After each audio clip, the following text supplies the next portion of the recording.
The airlines now the focus of a DOT investigation. United, American, Delta, and Southwest. All four ordered to provide detailed information about their rewards programs, practices, and policies.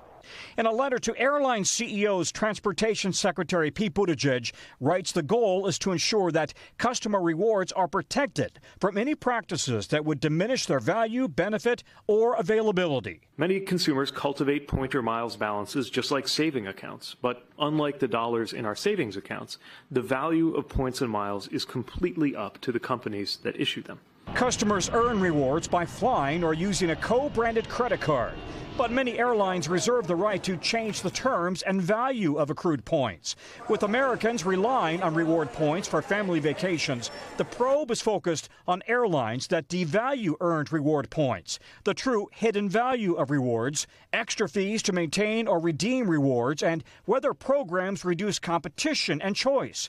Passenger Lauren Randall says it often feels like bait and switch. It feels like there's an algorithm that's stacked against me when I'm trying to book these flights through my miles, and that I'm not getting any benefit out of it.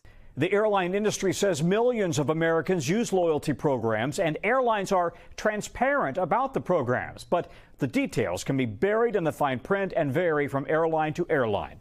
Lester? Thanks for watching. Stay updated about breaking news and top stories on the NBC News app or follow us on social media.